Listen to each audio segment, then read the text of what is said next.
Okay, so part B is really going to discuss connective tissue primarily, and then we'll discuss a little bit on nervous tissue and muscle tissue. Those are the three areas that we're going to discuss, right? But mainly connective tissue. Connective tissue is the most abundant. We have more of this than any of the other tissues out there, right? You find this everywhere, right? Everywhere in the body, connective tissue. Here is their functions, right? Their functions. First of all, it's a binding and supporting type of tissue. It's a protecting tissue. It has the capability of insulating. It's also can be a place where you can store energy. And it can also transport things, right? Not every single connective tissue does all of them. We're just saying here that connective tissue can have the capability of doing these, depending on their job. Like, for example, the last one, transporting substances, that's really blood, and blood falls in connective tissue. Because their blood's role is to then transport nutrients and oxygen, right? That's their job. That's their role.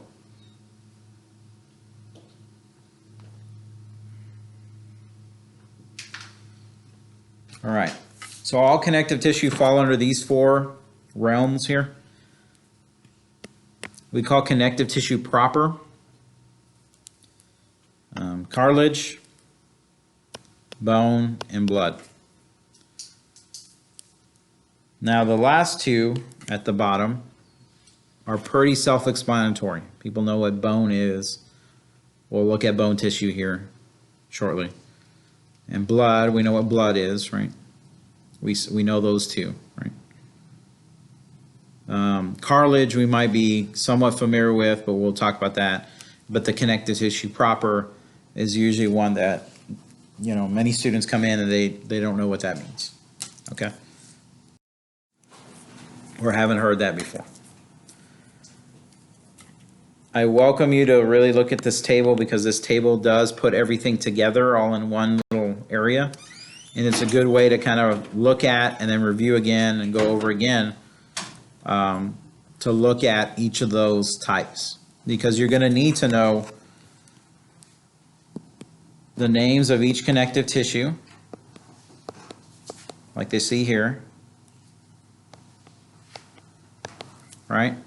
Where they fall into, what type, tissue type, what connective tissue type it is, and their components, what they're made up of, which we'll discuss here, and then their function, okay? So the same thing as epithelial tissue, except they have this component structure, okay? Which we'll discuss, but I'm just showing you the table here that it breaks it down to each one. And again, you'll get a better sense of it as we go this afternoon in lab and look at the slides, and you'll get familiar with the names and what they look like, and it's all gonna start to tie in as we go on. So this is the first part of the table. This is just the first tissue types, and there's the other two, right? There's bone tissue, and then there's blood, right? And we're not going to discuss the types of blood cells yet, because we're going to get to that, or you will get to that, or have got to that in A&P2. Okay?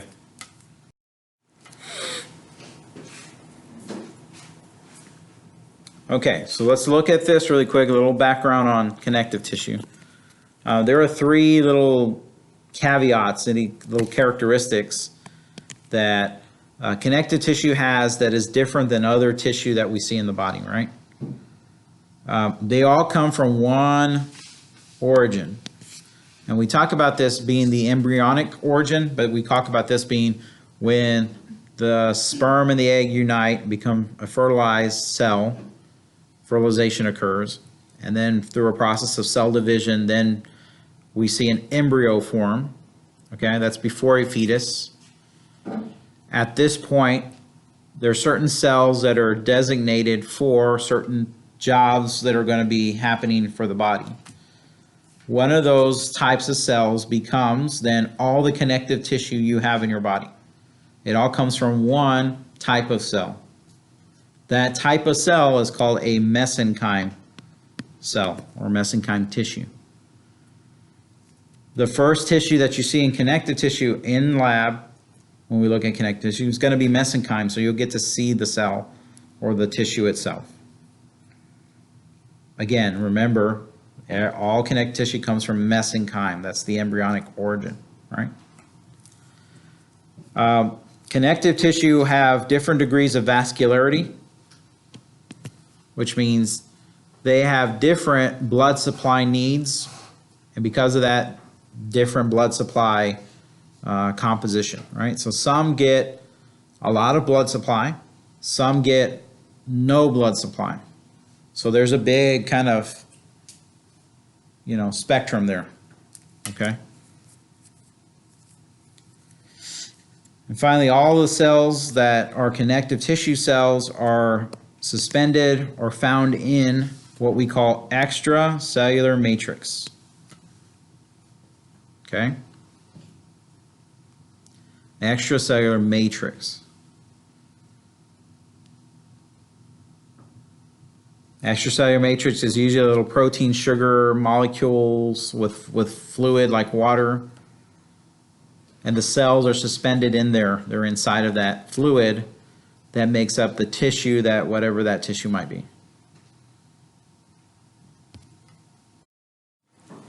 Okay?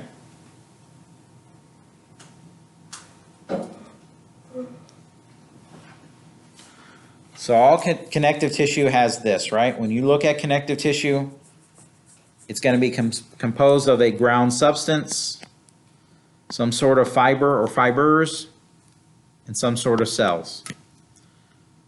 Now they're going to differ in those three, and that's how we see, okay, this is hyaline cartilage, this is fiber cartilage, this is dense irregular connective tissue, this is adipose tissue, this is blood, this is whatever. Okay, so knowing each one of those for each one will help you to understand this is this tissue, and this tissue. The first two here, ground substances and fibers, make up the extracellular matrix. Okay? And then when you add a certain cell, then this whole thing becomes connective tissue. All three of them are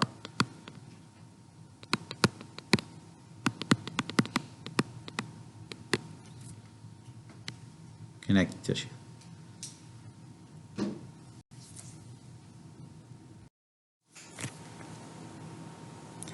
Let's take the first one, ground substance.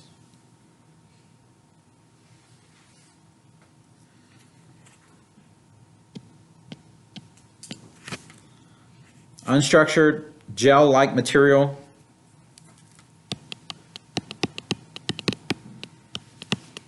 Remember what a colloid is, right? Water and some big solutes that becomes this kind of jelly-like substance.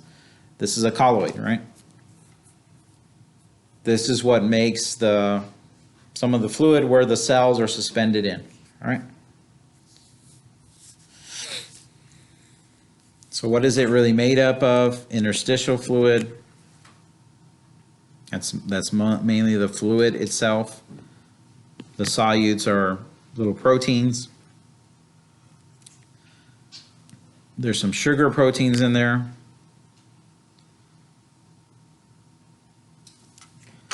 And then, of course, water. That's what makes a ground substance a ground substance.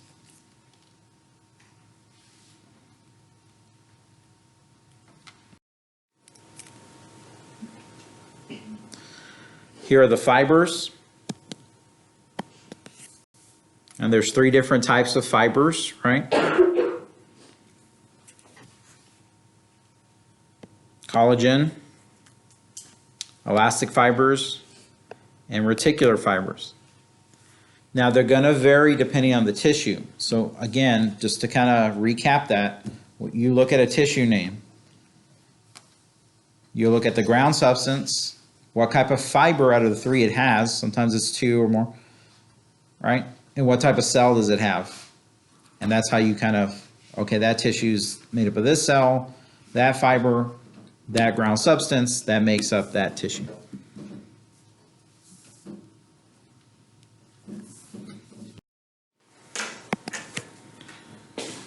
Now, when you hear the cell name being a blast cell, okay,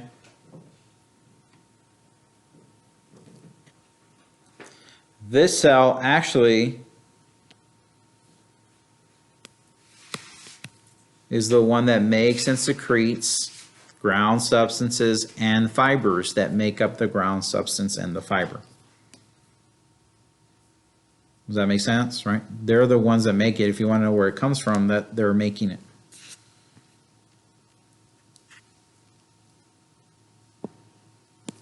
Fibroblasts are cells found in connective tissue proper. Chondroblasts are found in cartilage. And osteoblasts are found in bone. Last name blast, right? But they've changed. Fibro means fiber, connective tissue. Chondro means cartilage. Osteo means bone.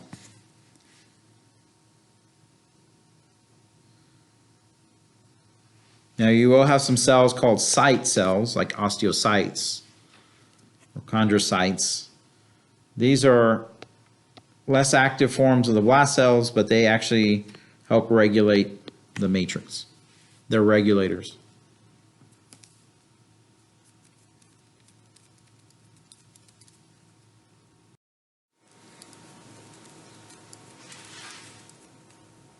Now that makes up most of your connective tissue, and then there's some that are outliers. There's some that are kind of like apart, separate from those, mainly all the connective tissues. Fat cells or adipocytes, right, are a specialized type of cell.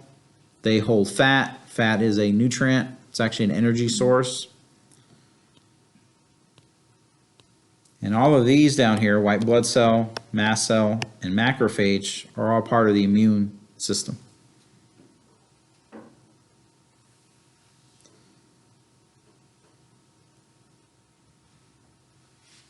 But still considered connective tissue. Okay, so this figure here, figure 4.9, just really shows you a drawing of pretty much, not all of them, but a lot of the connective tissue, just to show you what the ground substance would look like and how these cells would be embedded there. Now, there's probably a place where you would find this in the body, right? Like a joint per se. Yeah, like a joint per se, which means where the two bones intersect with each other and there would be a joint forming there. This is probably where you find all of these together, which this is not where you find, so it's not where most of the composition of connective tissue is. It doesn't have everything together. There are a few places that you find it in the body, but not everywhere, right? But it's just to show you that they look different, they have different sizes, and then you see the different types of fibers there, and we know that those two make up extracellular matrix, and then there's different types of cells, just to show you that there's differences in okay? So going back to this, there's that 4 types of connective tissue. This is how it breaks down. So they actually provide for you a flow chart. This is a neat way to, or a good way to study, right? Here are the 4 types, right? There's number 1, there's 2, 3, and 4, right? So you can draw it sideways or you can draw it top down. I always like top down. That's always my favorite. Writing it like, you know, like this, and then doing this thing. That's top down versus left to right or right to left, right? Then you could write in everything else and kind of do that. But that's how you can kind of break it down into the different types. Again, as I mentioned, 3 and 4 are okay. They're not bad. The cartilage and the connective tissue, that's where it starts to get, there's a lot more of that, right?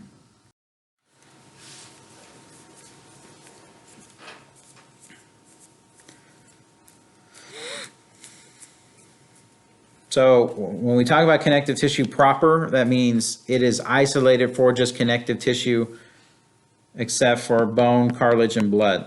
Those are separate. Everything else that's connective tissue falls in this group. And then we talk about if it's loose or dense connective tissue, right? If it's loose connective tissue, that means those fibers are spread apart, okay? There's a lot more space. Because there's a lot more space, they're called loose, and there's 3 main kinds of connective tissue that fall under those. And if they're dense, they're close together, and there's 3 different types there.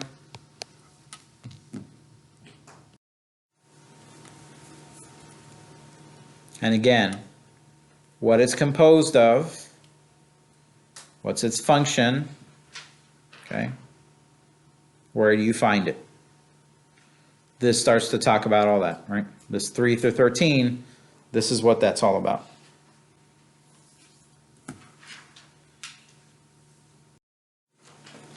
And again, I put these figures in, which are in your book also. Talks about what they're composed of, what their function is, where you find them. Okay? What we should see this afternoon is something almost exactly like this, right? The photomicrograph. So in the slides that you're looking at, it's good to look at them and, okay, this is what I see in the book or lab book or whatever. This is the picture I see, and then this is what it looks like exactly. And then you want to identify, oh, I see the fibers. I see the fibroblasts and their nuclei. The ground substance is that white area, right? And I see elastic fibers that make up areolar tissue. All right? Then, okay, what's my next one, right? There's adipose fat cells. They look like that. And in this type of slide, it looks white, but in fact, some of them will, it'll kind of be a yellow appearance. And I think the ones that we have a yellow hint to them. So they'll look more like this than they will be the white. Although I think we have some slides that they look white also. Again, what they're composed of, what they function as, where you find them. And it goes, you know, in every single one of them. You can just look at the picture and see that they're totally different, right? Totally. Okay. Again, we've got examples of all of these in the lab.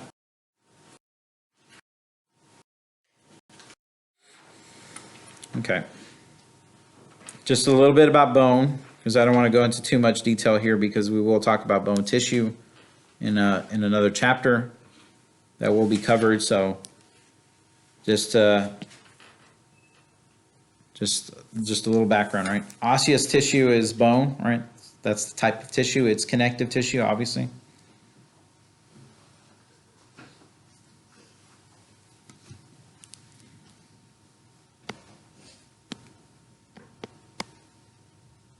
These are their function, right? This is the function of osseous tissue.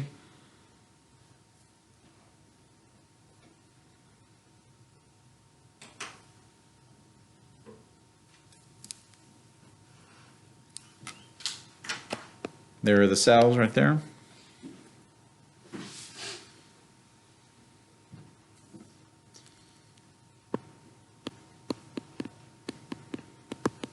Oops.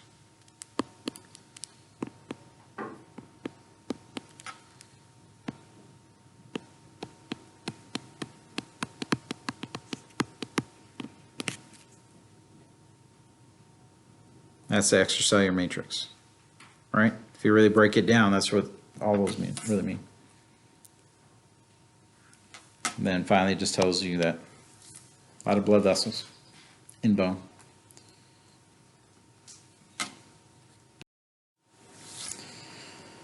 They look like that, so that's what you'll see, these little structural units, and we call these osteons, right?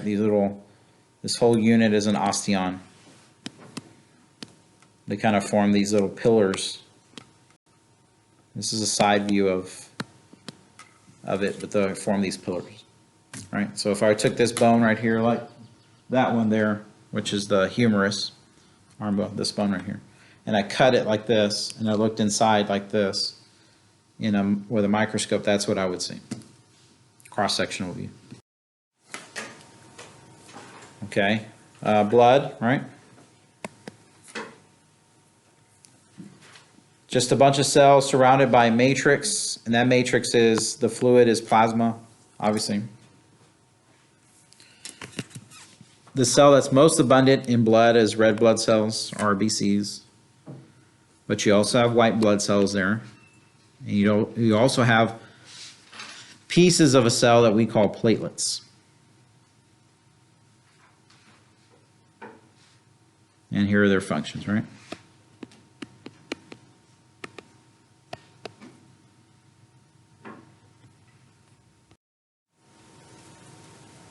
And that's a blood smear that you saw last week. You want to see it again just to kind of understand that these right here are your red blood cells now. If you notice these here in last week in the blood smear, you'll notice that those are the white blood cells. And these little tiny dots, like you see some of them there, and you'll see these little dots kind of scattered around, those are considered platelets. Right? All the white area is plasma, that'd be the fluid that you see there. Okay. On to muscle, and then we'll get into nervous, and then we're done for this chapter, right? Muscle is highly vascularized.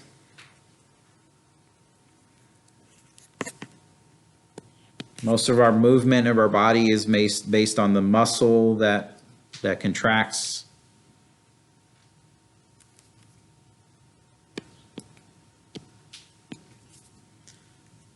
Muscle cells possess myofilaments inside of their cell, and those push and pull together, and they create the contraction.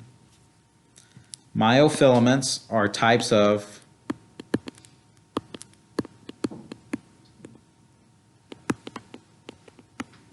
what's a type of organelle? Do you know which type of organelle this might be? Should put this on exam, right?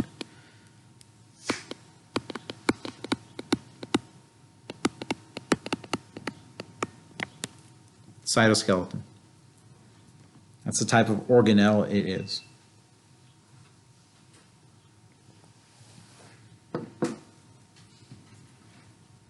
Okay?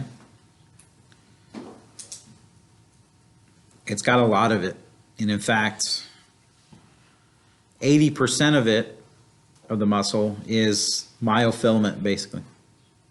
Because as they push and pull the cell can become bigger in size and then smaller in size. And when a bunch of these cells put together start doing this, like a muscle, this is where you see muscle contraction occurring. We're going to get back into that, I promise you, because we'll get to muscle tissue eventually, and that's going to be next week. We'll talk about muscle tissue, and we'll get all in there about that, muscle contraction. Bless you. 3 types of muscle tissue. This is the first one. It's most numerous. It's skeletal. We also have cardiac muscle, and we also have smooth muscle. Okay. Skeletal muscle is where that muscle attaches to bone. That skeletal muscle causes movement of bones. That skeletal muscle. We describe this type of muscle being voluntary. And the reason why we use the word voluntary is to tell us that this muscle can be controlled consciously. So we can make a decision and know we're making a decision and then contract that muscle. Okay? The muscle cells are also known as muscle fibers. So when you hear muscle fiber, that means the muscle cells.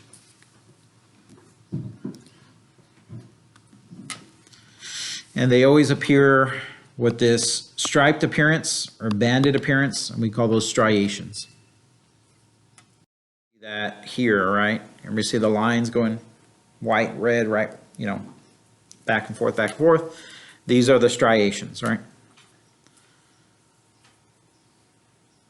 When we get to muscle tissue, we'll discover what those striations are really, what part of that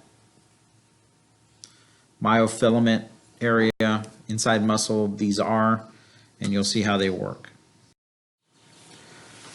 Cardiac muscle is only found in the walls of the heart. This is the only place you find cardiac muscle. Cardiac muscle is involuntary, which means we cannot consciously control that. It's on autopilot. Our body's already taking care of it for us, telling that muscle when to contract and when not to contract. They also contain striations, or little banded lines. And these cells branch and branch into other cardiac cells, and we talk about these places where those branches form or are touching other cells, and we call those places intercalated discs. I want you to notice this figure here and look at the branching that occurs right here between those two cells. That's an intercalated disc. Where that little line is, that's an intercalated disc. This is where one cell's starting to branch into another cell, and the reason why they do that is they communicate with each other.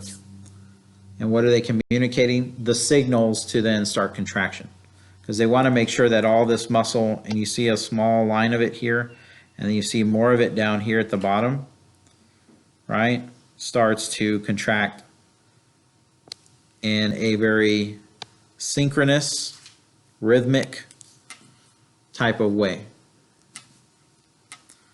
All that red there is the muscle, the cardiac muscle. Smooth muscle, you find this in walls of hollow organs. That's not the heart, okay, because the heart is different, but everything else that is a hollow organ that's filled up with something is usually you're going to find smooth muscle, like the blood vessels, the digestive system. You find smooth muscle there. Smooth muscle is also involuntary. It does not have those stripes. So these look like these little worms here. That's what I always like to describe them as, which you saw last week. Hopefully you got to see what those look like, which was really hard to do because depending on where you're at in the slide. But you'll get to look at those again so you can see the long. So, okay. Lastly, nervous tissue, right? Okay. Most of the composition of your nervous system is going to be nervous tissue, right? There's two types of cells in nervous tissue: neurons, which you have more of those than the other ones. Those are the ones that conduct the impulse, the electrical signal. And these supporting cells, okay?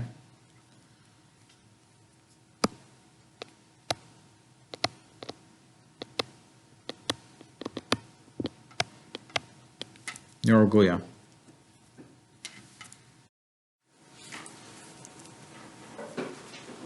Okay? And we'll have a slide that has that also this afternoon.